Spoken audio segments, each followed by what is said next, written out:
Yes, 1,000% yes. This Is It by The Strokes holds up. It is amazing. It's one of the greatest rock records of all time, one of the greatest bands of all time, one of the greatest collection of rockers in the history of the world, of course. It holds up. How dare you? Now, I'm a sophisticated little gentleman, little as in 5'7". Woo! But this record, I'm telling you, dear internet viewer, dear podcast listener, I'm telling you, you're going to get the answer to that question. Does it hold up? Why does it hold up? How should I know? What's the significance of this album? Why should I even care? Should I listen to this record? It's old and I'm like young, or like, hey, I'm like an older person and I've heard like a song or two and I don't think it rocks that hard. The Strokes aren't that rocking. So whether you think they're soft or whether you think they're a little edgy, I'm going to tell you they're both. They're perfect. They're amazing. They're unimpeachable. The Strokes is one of the greatest rock bands of all time. They're easily in the top 10 rock bands. You've got to put like Black Sabbath, Led Zeppelin, AC/DC.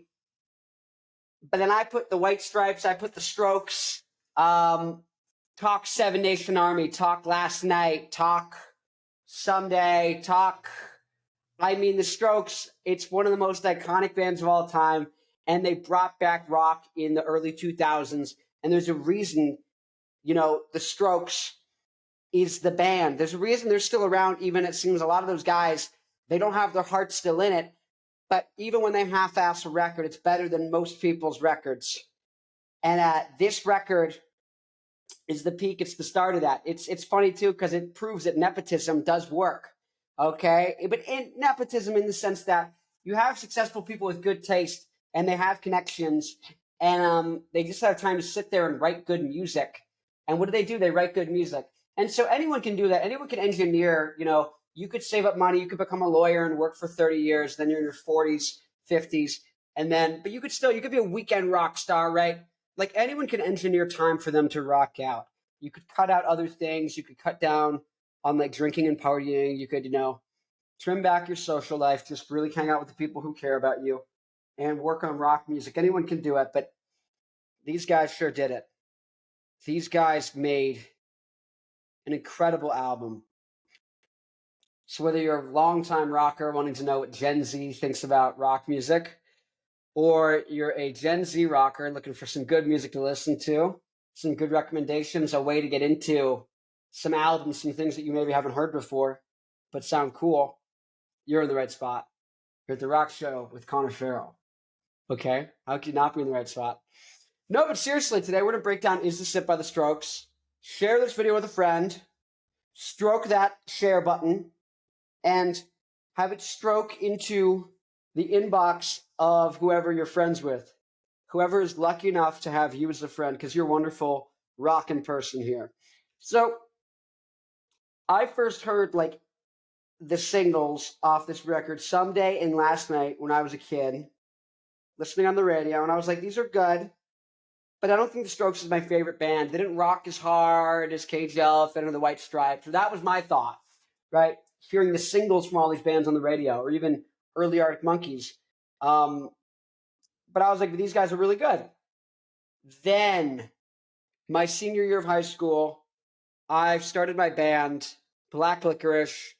And I distinctly remember having this entire record, the entirety of Songs for the Deaf from Queens of the Stone Age, and the entirety of 2001, Dr. Dre's second rap album, solo album. He was an NWA. But those three records were on a giant playlist. Maybe one other record was on there. And I would just listen to that whole playlist, driving to school from scratch, learning how to rock, how to do a band, how to do all these things. And just this record brought me to life. It made me feel understood. There's a couple things I think rock needs. I think you have creativity. This is all art, needs creativity and a voice. But I think rock, an art that rocks, has intensity. It has a real quality to it. It has that honest, raw, that just undeniable emotion. Whether it's triumph and power and fury, or whether it's, you know, like you're crying and you're screaming through your guitar. I think a guitar is an instrument inherently, and you know, synthesizers now kind of do this, but guitar and drums and vocals, you're able to scream and cry and chant and cheer through them. That's why rock and roll is those instruments. And a synthesizer, I agree, can do the same thing. A violin can do the same thing. A saxophone can do the same thing. To different degrees, varying, kind of palettes, what it sounds like. But that's what you're getting. That's what you're getting. That's what it sounds like. And that's why it's so good. It's so good. This album of The Strokes, just the way they use two guitars as an orchestra. Two guitars, bass, vocals, and drums. They make a whole composition. These whole things could have been done with lots and lots of tracks, but they just did it with like one guitar, another guitar, vocals down the middle, bass, drums. That's the whole album pretty much. I mean, there's some other stuff on there. Like, I'm pretty certain it's hard to explain, has like what sounds like a drum machine, but really they just rigged it up so the drums sound like a drum machine. And people say like, oh, the Strokes are harkening back to the 80s. Maybe, but not really. And it's so funny, all the different influences. They came from New York, and people kind of say like, oh, they were like copying like maybe and doing homages to like Television and Blondie and all of these like kind of like indie rock, alternative kind of like punk, these things that were like starting out, garage rock, all that kind of stuff, glam, just stuff from the 70s that was kind of like hip and artsy and like art rock in the sense that like art school kids would like it. And that's kind of like the same thing here, but like they made something like real that I feel. And like when you listen to Julian Casablancas vocals, especially on this first record, and especially going to the second record, it's just, you feel it, it's calm, it's good, but then, it just breaks down. It's so laid back, but not like apathetic, but just like so like, I'm tired, this is just beating down on me. And just like, I've been wrestling with all these emotions and thoughts and all these complex things that are just so heavy and deep, not in a way where I feel bad for myself, but just like, I just need a minute. I just need a break. And he'll be there. He's that steady dog spang. Somehow he was trying too hard to be like them. Stop. Stop. Anyways, I'm listening to the record right now. That's why I started singing it. But just like, it just breaks down to that raw fury in the guitars.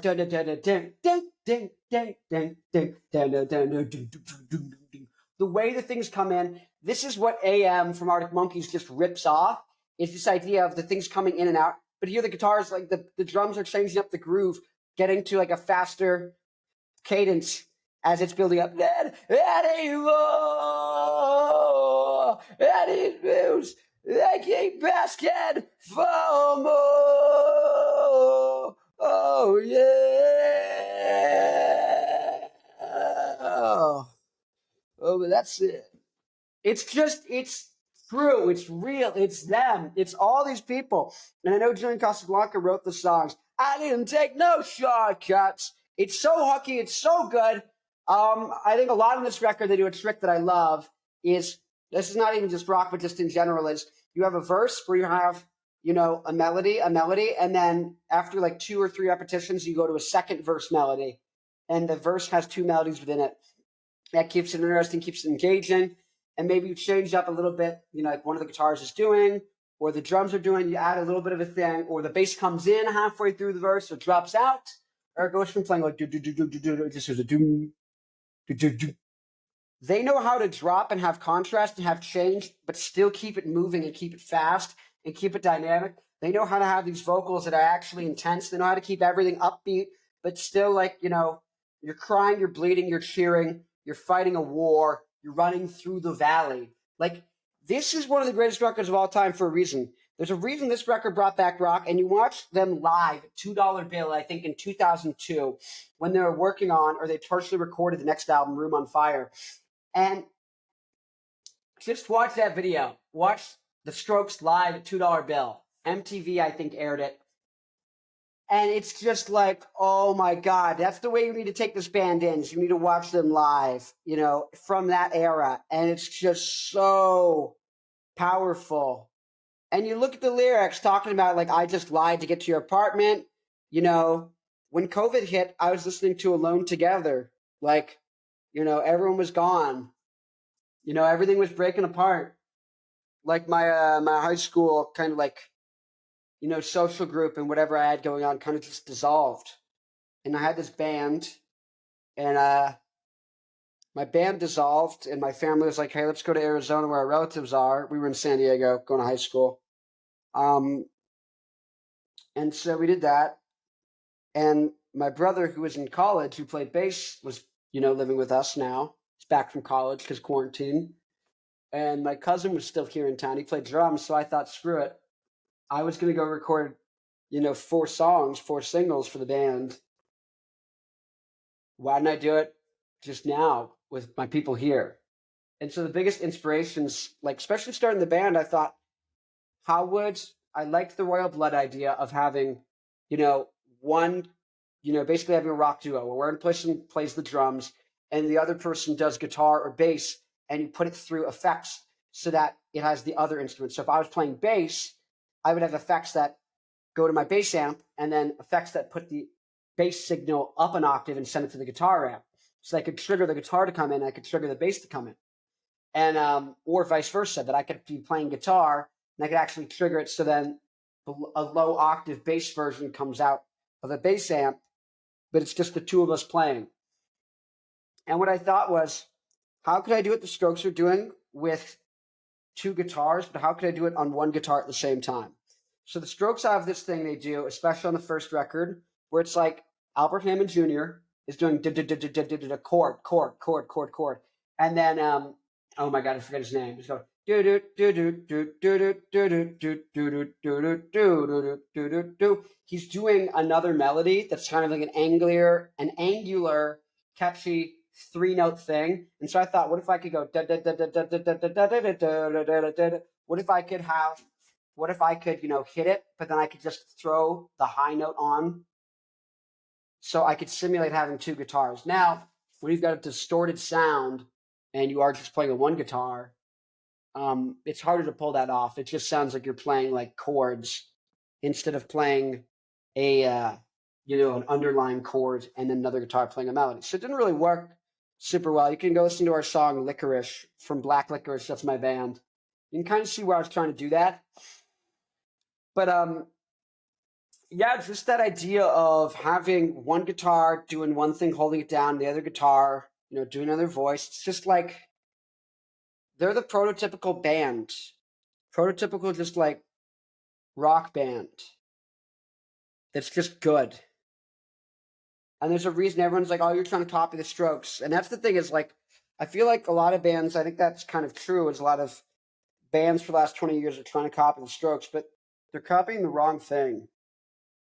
They're not copying the intensity and the variety and the composition and keeping that BPM going the whole time. They're not copying that. They're just trying to copy like, oh, there's chords with like a kind of cleaner guitar and a little plinky melody that comes in indie rock. Like that's the thing to copy. But they miss the fact that it's creativity of voice and then intensity, right? And consistency and actually going on a journey with the listener. That's the stuff they miss out on. That's the stuff that makes this record work. It's not the complex mixing. The mixing's incredible. It sounds great. It's a great sounding record, but it's not sophisticated and complicated. Like it's sophisticated in the fact that there's depth there, right? And so there's a lot going on when it comes to the emotional and the intensity, but it's not like there's 18 different guitar tracks and they pan to different places, and it's not like, oh, this is like the most technical, technically advanced record possible. It's just one of the best records possible. Like even Someday, it just feels so fresh.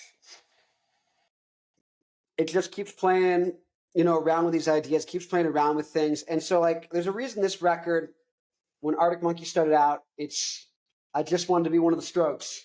They heard this, they heard Room on Fire, and you go, oh my God, like we need to pick up guitars and start playing, because it's not about being able to shred. It's about being able to like write really good songs, have these lyrics and like the vocals that are intense and raw, and just having the guitars scream and sing. And that doesn't mean you're always at 10. It just means you're always there. You're always emotionally at 10. You're always present. You're in it. You're going. Like with my band, we had we had a point where when we got back to San Diego after being in quarantine, where my brother was playing bass, we had the original bassist. She was playing with us again, and eventually she left, and I had to replace her with another bassist. And the bassist we got was not the most technically proficient, right? The bassist we originally had was like really likes prog rock, really liked King Crimson, King Gizzard and the Lizard Wizard. Like she really was into like technical playing and being technically proficient. But our new bassist didn't have that. She was much more punk rock, like, yeah, you just need to be able to hammer things and kind of you'd be sloppy, but as long as you have the attitude, it's good. And she did. She was right. Because she came up with the best lines and the best things that just fit. And we had that raw intensity to the point where I wrote a whole second album to learn when I reformed the band with new members for like our second lineup. And I had this whole list of songs that I wrote that I thought were good, that were really interesting, had a lot going on, super unique. I had good lyrics. I had written whatever 8 songs written. I had wrote. And I went to go teach the band them. And I just said, you know what, screw around and write a song first. And we sat there and we wrote like 5 or 6. We wrote a whole another 8 songs that were incredible. And they just threw things together. And that was the first time I think I really had something click like that. And that was truly good and truly magical. But the reason is because we had that intensity there in that room. And we all heard the voice. We all heard what was the thing that we were going to do. And when something would happen, it clicked. We all got it. We were all of like one mind. We were one machine when it was going on. And that's kind of what you need. You get that intensity there. You don't need the technical proficiency. That's the thing with rock is like there's a reason Nirvana and Metallica both resonate. It's because they're raw and they're intense at the end of the day. There's a reason the Strokes and Nirvana are the same thing, except Nirvana had like way noisier guitars and had way more of them, and they were panned, and it was more sophisticated. And it sounds like a more bigger budget mix you would need. It's because they have that intensity. It comes from the singer and it goes through the rest of the band, and you see it and you feel it. Like Oingo Boingo has that intensity on the first couple records. Royal Blood really has that intensity throughout, but especially on the first 2 records. I feel like Arctic Monkeys stops having the intensity after the first 2 records, and that's where they kind of break down in my heart. Cage the Elephant, after the first 3 records, I don't think they have that intensity anymore. And that's where the Strokes maintain, even on Calm Down Machine, their 5th record, they still have the intensity. And then it feels like, for the New Abnormal, they really phoned it in. They just wanted to do a Strokes record because the Strokes are, I guess, still have to keep making music. That's the thing I want to say is PSA. The Strokes, all of your guys' side projects after you kind of like, after Come Down Machine and around then, those are where you add the intensity. Those were good. Like Albert Hammond Jr., the guitarist, the rhythm guitarist, his solo album, I believe it's Francis Trouble.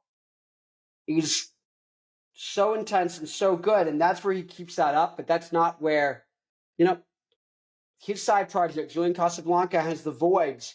Those things have a lot of steam, and they're going really good, and they have, the intensity that the original Stroke stuff had.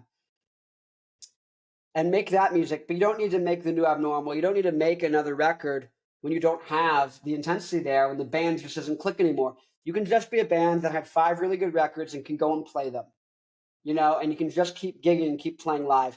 But you don't need to make new stuff for making new stuff. And if it's a different version of the band, and it's not really the same thing, it's like, then why are you even putting it in to your live shows and writing these songs if they're just hollow, shallow, not that good versions of these 5 people coming together trying to make music? It's like, just leave it alone. Because even your side projects, you still have the intensity and they're still really good. So like clearly, like it's not that you've lost, it's just you're saying, well, when we're together, we don't have the spark anymore. That's fine. But don't make stuff that's not good. Easy to State is phenomenal. Room on Fire is phenomenal. First Impressions of Earth, phenomenal. Keep doing more of that. Yeah. No, but I'd listen to this album every morning. Every day at school, I'd have my AirPods in. I don't think I had AirPods at the time. I had headphones, whatever I would listen to. But I'd listen to this record, and it would be brilliant. It was good. I liked it a lot. I still love it a lot. It's amazing. Now, I OD'd on it to the sense that I listened to it too much, to where I need to spend some time away from it. That's true. That's a fact. I can't deny that I listened to this record probably too much to the point where, I don't know, I need a break from it, right? But yeah, this record is somehow overrated and underrated at the same time. Everyone knows they should listen to it, but not many people do. And the people who do tend to be like asshole, kind of artsy people who are like uppity a little bit. But this is a great record. It's so good. It somehow is an incredible rock record, despite having like an accessibility and softness. But it's so intense, it's so raw. But still, this is like a perfect entry level record. And I think that's why it worked. I think it's why it worked. I think it's why it still works. I'm going to skip to Take It or Leave It because the song is amazing. Yeah. Gen Z's going to love it. The boomers are going to say it's too boring. I love it.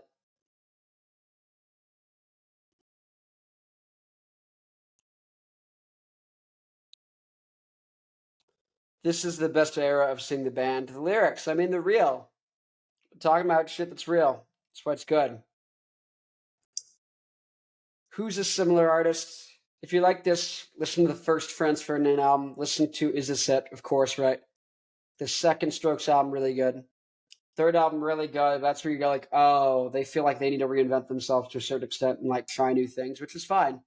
And they still really good record, but like by the time you get to Angles, and I don't think they like each other much anymore, you're like, oh,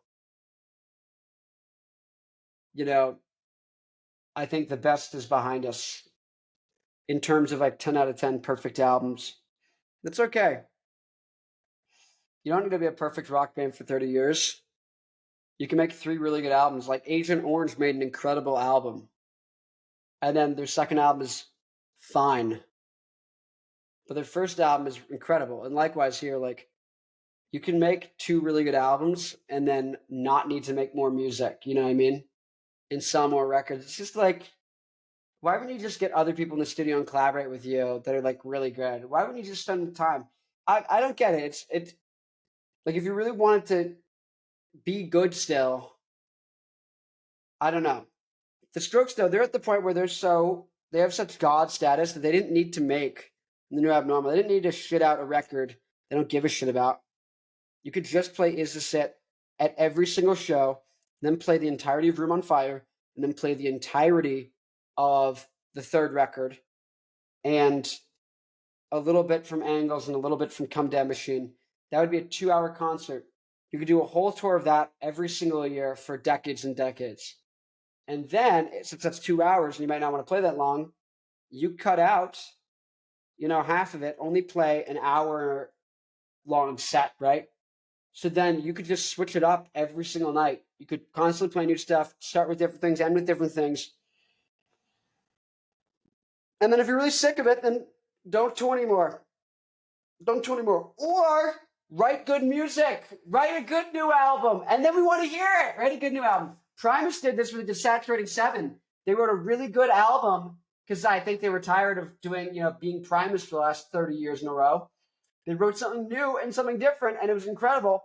And as a fan, I was like, I don't want to see the other stuff. I want to see the Saturating 7 live. And they played it, and it was amazing.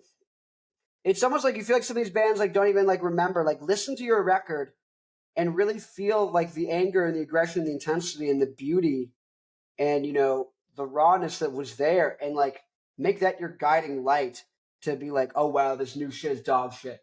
Like, this is dog shit compared to who we are. And we're going to let down our fans if we put this record out. And, you do. But each of these guys, their solo projects are incredible. So it's not like they stopped making good music. It's just they stopped doing it all together at the same time. So right now, go check out my review of Room on Fire, because I actually like that record even better than this one. And this one's really good. But yeah, you have 5 seconds to click the link, okay? You got 5 seconds. 5, 4, 3, 2, 1. Did you click it? Okay. Okay, I'll see you there. Rock on.